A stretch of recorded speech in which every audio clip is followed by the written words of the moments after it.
नमस्कार विद्यार्थी मित्रांनो, स्वागत आहे तुमचं आपलं चॅनल एमपीएससी ईगल वरती। मित्रांनो, या मागील व्हिडिओमध्ये आपण डायरेक्टली जे पीएसआयचं प्रिपरेशन करणारे स्टुडंट आहेत त्यांच्याकरिता सगळे व्हिडिओज आपल्या चॅनलवरती अपलोड केलेले आहेत। त्यामध्ये अभ्यासक्रम आहे, त्यानंतर बुक लिस्ट असेल, सोबतच अगदी शून्यातून तयारी कशी करावी, एमपीला ट्रेनिंग जी होते ती कशा पद्धतीने घेतली जाते, किती महिन्यांची असते, पेमेंट किती आहे, डॉक्युमेंट व्हेरिफिकेशन वगैरे सगळ्या गोष्टी आपण बघितलेल्या आहेत।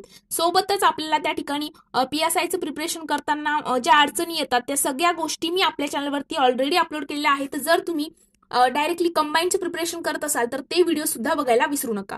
आता जे विद्यार्थी आता पोलीस भरतीमध्ये ज्यांचं सिलेक्शन झालेलं आहे अशा विद्यार्थ्यांच्या मला इन्स्टावरती पर्सनली कमेंट्स आलेल्या होत्या, त्यांनी मेसेज केलेले होते की मॅडम डिपार्टमेंटल थ्रू जर आपल्याला पीएसआय व्हायचं असेल, काय डिपार्टमेंटल पीएसआय आपल्याला व्हायचं असेल तर मग त्याकरिता कोणता अभ्यासक्रम आहे आणि त्याची बुकलिस्ट कोणती आहे, म्हणजे आम्हाला कोणकोणती पुस्तके वाचावी लागतील, तर यावरती एक सविस्तर आम्हाला व्हिडिओमध्ये सांगा। तर बघा, आजच्या व्हिडिओमध्ये आपण डिस्कस करणार आहोत की डिपार्टमेंटल पीएसआय होण्याकरिता तुम्हाला नक्की कोणता अभ्यासक्रम असणार आहे आणि परीक्षेचं स्वरूप कसं आहे, किती गुणांची परीक्षा होते आणि विषय कोणकोणते असणार आहेत, त्यामध्ये काय काय वाचायचं आहे आणि नेक्स्ट व्हिडिओमध्ये आपण त्याची सविस्तररित्या बुक लिस्ट बघणार आहोत की नक्की कोणकोणती संदर्भ ग्रंथ, कोणते पुस्तकं तुम्हाला त्या ठिकाणी वाचणं गरजेचं आहे।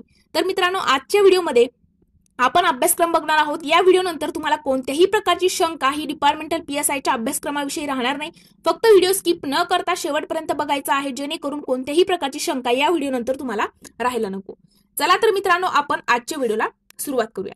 तर तुम्हाला माहित असेल की आपल्याला पोलीस भरतीच्या थ्रू जे विद्यार्थी कॉन्स्टेबल होतात, कॉन्स्टेबल झाल्यानंतर तुम्हाला 4 वर्ष सर्व्हिस करणं अनिवार्य असतं आणि त्यानंतर तुम्ही डिपार्टमेंटलच्या थ्रू जी एक्झाम येते, ओके, तर डिपार्टमेंटल पीएसआयची एक्झाम देऊन तुम्ही डायरेक्टली पीएसआय होऊ शकता 4 वर्ष सर्व्हिस केल्यानंतर। पण तुम्हाला अभ्यास जो आहे तुमचा चालू ठेवावा लागतो। आता तुम्हाला कॉन्स्टेबलची जेव्हा तयारी करताना तुम्हाला मराठी विषय आहे, इकडे तुम्हाला इंग्रजी एक्स्ट्रा ऍड होतो, तर ह्याविषयी आपण सगळी आता सविस्तररित्या माहिती बघणार आहोत। तर बघा, पोलीस उपनिरीक्षक मर्यादित विभागीय स्पर्धा पूर्व परीक्षेची परीक्षा योजना आणि अभ्यासक्रम। आता डिपार्टमेंटल पीएसआयला जी पूर्व परीक्षा होते ती तुमची कशा पद्धतीने होते, तर यामध्ये तुम्हाला मराठी, इंग्रजी आणि सामान्य अध्ययन हे विषय आहेत। मराठीला तुम्हाला 25 प्रश्न विचारले जातात, इंग्रजीला 25 प्रश्न आणि त्या ठिकाणी सामान्य अध्ययनाला 50 प्रश्न विचारले जातात। दर्जा जर आपण बघितला तर शालांत दर्जा आहे, कालावधी 1 तास असणार आहे आणि प्रश्नपत्रिकेचं स्वरूप हे वस्तुनिष्ठ बहुपर्यायी स्वरूपाचं असेल। म्हणजे काय, तर वरती 1 प्रश्न, खाली 4 पर्याय। आणि बघा, आता तुम्हाला कॉन्स्टेबलची जेव्हा तुम्ही तयारी करत होते, जेव्हा तुम्ही पोलीस भरतीची तयारी करत होते, त्यावेळेला तुम्हाला या ठिकाणी मराठी विषय होता, सामान्य अध्ययन होतं, मात्र या ठिकाणी तुम्हाला इंग्रजी विषय नव्हता, तो इकडे ऍड झालेला आहे आणि तब्बल 25 प्रश्न तुम्हाला त्यावरती विचारले जाणार आहेत। आणि तुम्हाला पोलीस भरतीचा पेपर हा 1.5 तासाचा असतो, की जर तुम्हाला जरी 100 प्रश्न विचारले जात असतील तरी त्याकरिता तुम्हाला 1.5 तासाचा कालावधी म्हणजे 90 मिनिटं होते, मात्र या ठिकाणी 100च प्रश्न विचारले जातील पण तुम्हाला कालावधी हा 60च मिनिटं असेल, म्हणजे 1च तास कालावधी असणार आहे। हा फरक या ठिकाणी लक्षात घ्यायचा आहे। मग अभ्यासक्रम कोणता आहे, तर बघा, मराठी विषय जो आहे त्यामध्ये तुम्हाला सर्वसामान्य शब्दसंग्रह, वाक्यरचना, व्याकरण, म्हणी, त्यानंतर त्याचे वाक्यप्रचार, त्यांचा अर्थ, त्याचे उपयोग कशा पद्धतीने आहे आणि उत्तरावरील प्रश्नांची उत्तर, म्हणजे आपण 10वी मध्ये बघा वरती एक पॅसेज आपल्याला द्यायची, एक उतारा द्यायचा आणि त्या खाली 3 ते 4 प्रश्न त्यावरती विचारले जायचे। अशा पद्धतीने तुम्हाला मराठीमध्ये विचारले जातील। इंग्रजीमध्येही सेम आहे, पूर्ण इंग्रजी व्याकरण, जनरल व्हॅकॅब्युलरी असेल, सेंटेन्स स्ट्रक्चर असेल, ग्रामर आहे। अशा पद्धतीने तुम्हाला इंग्रजी आणि मराठीचा अभ्यास करायचा आहे। दोन्हींना 25-25% वेटेज या ठिकाणी दिसून येईल। मग आता सामान्य अध्ययनाला तुम्ही पोलीस भरतीची तयारी करताना तुम्ही 1 लाइनर करायचे, ओके। जेव्हा सामान्य अध्ययनाचा आपण मराठी आणि गणित बुद्धिमत्ताला जास्त वेटेज असल्यामुळे मुलं काय करायचे की मराठी व्याकरण आणि त्या ठिकाणी गणित बुद्धिमत्ताला जास्त त्या ठिकाणी फोकस करायचे, मात्र सामान्य अध्ययनाला वेटेज कमी असल्यामुळे आपण 1 लाइनर करायचो। पण या ठिकाणी तुम्हाला 1 लाइनर करणं गरजेचं नाही। या ठिकाणी तुम्हाला प्रत्येक सब्जेक्टचा त्या ठिकाणी जे मी बुकलिस्ट सांगणार आहे तुम्हाला नेक्स्ट व्हिडिओमध्ये, त्या बुकलिस्ट वाईजच तुम्हाला प्रॉपर अभ्यास करायचा आहे। एक ना एक कन्सेप्ट तुमची क्लिअर असणं गरजेचं आहे, फक्त 1 लाइनर करून या ठिकाणी चालणार नाही। मग आता सामान्य अध्ययनाचं जर आपण बघितलं तर आधुनिक भारताचा इतिहास तुम्हाला करायचा आहे। मग त्याकरिता कोणती पुस्तक वाचावी, कोणती नाही, आता जास्त भापट पसारा या ठिकाणी करायचा नाही। एक मोजकी बुकलिस्ट मी तुम्हाला सांगेल, त्याच्या बाहेर काहीही वाचायची गरज पडणार नाही। फक्त तुम्ही चॅनलवरती जर आपला व्हिडिओ फर्स्ट टाइम बघत असाल तर आपलं चॅनल सबस्क्राईब करून तुम्हाला बेल आयकॉनवर प्रेस करायचं आहे, जेणेकरून जी डिपार्टमेंटल पीएसआयची प्रॉपर बुकलिस्ट असेल तो व्हिडिओ अपलोड झाला की तुमच्यापर्यंत नोटिफिकेशन येईल। तर त्यानंतर आहे भारताचा, विशेषतः महाराष्ट्राचा भूगोल तुम्हाला अभ्यासायचा आहे। त्यानंतर भारतीय अर्थव्यवस्था, त्यामध्ये जागतिकीकरण, खाजगीकरण, उदारीकरण यांच्या विशेष अभ्यासाचं तुम्हाला इकॉनॉमीचा अभ्यास करायचा आहे।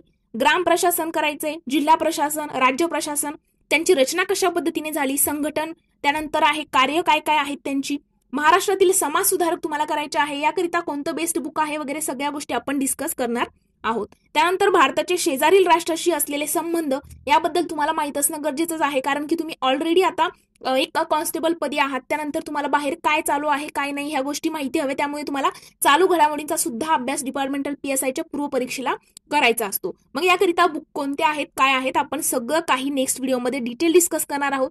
हा सगळा अभ्यासक्रम जो आहे मित्रांनो, आता बघा तुम्हाला यामध्ये मराठी आणि इंग्रजी यांना 50% वेटेज आणि सामान्य अध्ययन या विषयाला 50% वेटेज आपल्याला दिसून येतं. त्यामध्ये तुम्हाला सामान्य अध्ययनामध्ये इतिहास, भूगोल, अर्थशास्त्र तुम्हाला दिसेल आणि त्यानंतर भारत आणि शेजारील राष्ट्रांशी संबंध जे आहेत त्याकरिता एक बुक सांगेल मी, ते करायचं, त्याच्या बाहेर काही करायची गरज पडणार नाही. आणि चालू घडामोडी एवढंच करायचं. या ठिकाणी अंकगणित बुद्धिमत्ता तुम्हाला नाहीये, सायन्स तुम्हाला नाहीये. जे तुम्हाला पोलीस भरतीला सायन्स आणि अंकगणित बुद्धिमत्ता होतं ते या ठिकाणी स्किप झालेलं आहे आणि इंग्रजी विषय तुम्हाला ऍड झालेला दिसून येतो. तर अशा पद्धतीने तुम्हाला डिपार्टमेंटल PSIच्या पूर्व परीक्षेचं प्रिपरेशन या पद्धतीने करायचं आहे. आणि बघा जर तुम्ही गट ब ची तयारी करत असाल, आता काही विद्यार्थी असतात जे कंबाईनचं प्रिपरेशन करता करता त्यांनी पोलीस भरती दिलेली आहे आणि त्यांचं सिलेक्शन झालेलं आहे, त्या विद्यार्थ्यांचा ऑलरेडी सगळा सिलेबस कव्हर झालेला असतो. आणि तुम्हाला माहित असेल की जर आपण डायरेक्टली PSIचं प्रिपरेशन जेव्हा करतो, MPSCच्या मार्फत घेण्यात येणारी जेव्हा आपण गट ब आणि गट क परीक्षा देत असतो त्यावेळेला कॉम्पिटिशन खूप आहे. 2.5 लाख 3 लाख 4 लाख फॉर्म असतात आणि कुठेतरी 300-400 जागा.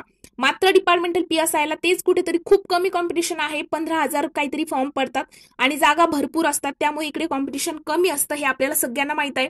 आता जे कंबाईनचं ऑलरेडी प्रिपरेशन करतात त्यांच्याकडे हे सगळी बुकलिस्ट असते, हा सगळा अभ्यासक्रम त्यांचा ऑलरेडी कव्हर झालेला असतो, त्या विद्यार्थ्यांना हे सगळं सोपं जातं. पण मित्रांनो, जे पोलीस भरतीची तयारी करणारे विद्यार्थी आहेत ज्यांनी या अगोदर कधीच कंबाईनचे बुक बघितलेले नाही, फक्त त्यांनी सामान्य अध्ययनाकरिता वन लायनर केलेला आहे, मराठी व्याकरण आणि गणित बुद्धिमत्तावरती जास्त त्यांनी फोकस केलेला असतो, त्या विद्यार्थ्यांसाठी हा व्हिडिओ होता, जेणेकरून त्यांना कळावं की या नंतर डिपार्टमेंटल PSIला कोणते सब्जेक्ट या ठिकाणी स्किप झालेले आहेत आणि कोणते सब्जेक्ट या ठिकाणी ऍड झालेले आहेत आणि किती गुणांची एक्झाम वगैरे असते, या सगळ्या गोष्टी आपण आजच्या व्हिडिओमध्ये डिस्कस केलेल्या आहेत.